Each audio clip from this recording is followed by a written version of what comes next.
আমি কখনো ভাবিনি যাকে আমি সবচেয়ে বেশি ভালোবাসতাম আর যাকে আমি নিজের বোনের মতো বিশ্বাস করতাম, এই দুইজন মানুষ মিলে একদিন আমার পুরো পৃথিবীটা ভেঙে দেবে।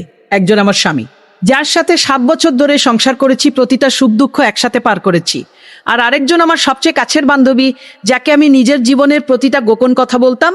আজ সেই গল্পটাই তোমাদের সাথে শেয়ার করব। শুরুটা হয়েছিল খুব স্বাভাবিকভাবে। ও প্রায় আমাদের বাসায় আসতো, আমরা একসাথে চা খেতাম, গল্প করতাম। আমার স্বামীও ওকে নিজের বোনের মতোই দেখতো, অন্তত আমি তাই জানতাম। বিশ্বাস তো এমনই হয়, চোখ থাকতেও অন্ধ করে দেয়। কিন্তু সময়ের সাথে সাথে কিছু জিনিস আমার চোখে পড়তে শুরু করলো। আমার স্বামী হঠাৎ ফোনটা সবসময় নিজের কাছে রাখতে শুরু করলো। আগে যেখানে ফোন টেবিলে পড়ে থাকতো, এখন সেটা পকেটে বালিশের নিচে থাকতো। আমি ভাবতাম হয়তো কাজের চাপ বেড়েছে। আমার বান্ধবীও কেমন যেন বদলে যাচ্ছিল। আগে যেখানে ও আমাকে সব কথা বলতো, এখন কিছু জিজ্ঞেস করলে এড়িয়ে যেত। ফোন এলে অন্য ঘরে গিয়ে কথা বলতো। আমি তখনও ভাবিনি এসব কিছুর পেছনে অন্য কোনো গল্প লুকিয়ে আছে।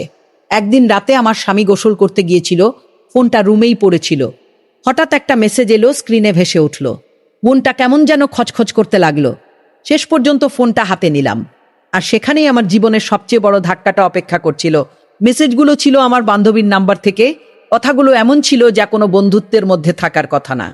আমি একের পর এক মেসেজ পড়তে লাগলাম, আর আমার হাত পা ঠান্ডা হয়ে যাচ্ছিল।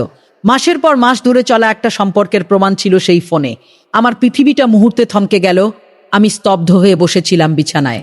কানে কিছু ঢুকছিল না, শুধু মনে হচ্ছিল এতদিনের সব সুখ দুঃখ, সব বিশ্বাস, সব ভালোবাসা, সব যেন একটা মিথ্যা। যখন আমার স্বামী গোসল সেরে বের হলো, আমি ফোনটা ওর সামনে ছুড়ে দিলাম।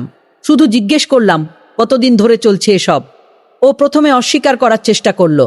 তারপর যখন দেখলো আর লুকানোর উপায় নেই, তখন সত্যিটা বেরিয়ে এলো। প্রায় 8 মাস ধরে এই সম্পর্ক চলছিল, আমারই চোখের সামনে, আমারই ঘরে। আমি সেই রাতে আমার বান্ধবীকে ফোন করেছিলাম।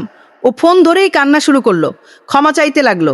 কিন্তু আমার মনে তখন একটাই প্রশ্ন ঘুরছিল, এতদিন যে মানুষটা আমার সাথে হেসে হেসে কথা বলেছে, আমার সংসারের সুখ দেখে খুশি হওয়ার ভান করেছে, সে কিভাবে পারলো?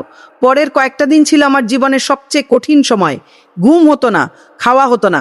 বারবার মনে হতো আমার মধ্যে কি কমতি ছিল। আমি কি ভালো স্ত্রী হতে পারিনি, নাকি ভালো বন্ধু হতে পারিনি? কিন্তু ধীরে ধীরে আমি বুঝতে পারলাম, এই প্রশ্নগুলো ভুল জায়গায় করছিলাম। দোষটা আমার ছিল না।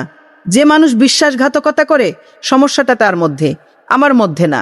আমি সিদ্ধান্ত নিলাম, এমন সম্পর্কে থাকার কোনো মানে হয় না যেখানে বিশ্বাসটাই নেই।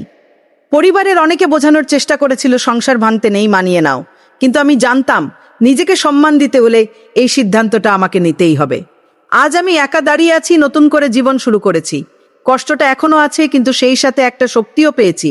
বুঝেছি, কারো বিশ্বাসঘাতকতা আমার পরিচয় ঠিক করে দিতে পারে না। আমি আজ এই গল্পটা শেয়ার করলাম, কারণ হয়তো তোমাদের মধ্যে অনেকেই এমন কিছু পার করছো, একা একা, নিজের মধ্যে কষ্টটা চেপে রেখে। আমি শুধু এটুকু বলতে চাই, তুমি একা না, আর যা হয়েছে তার জন্য তুমি দায়ী না।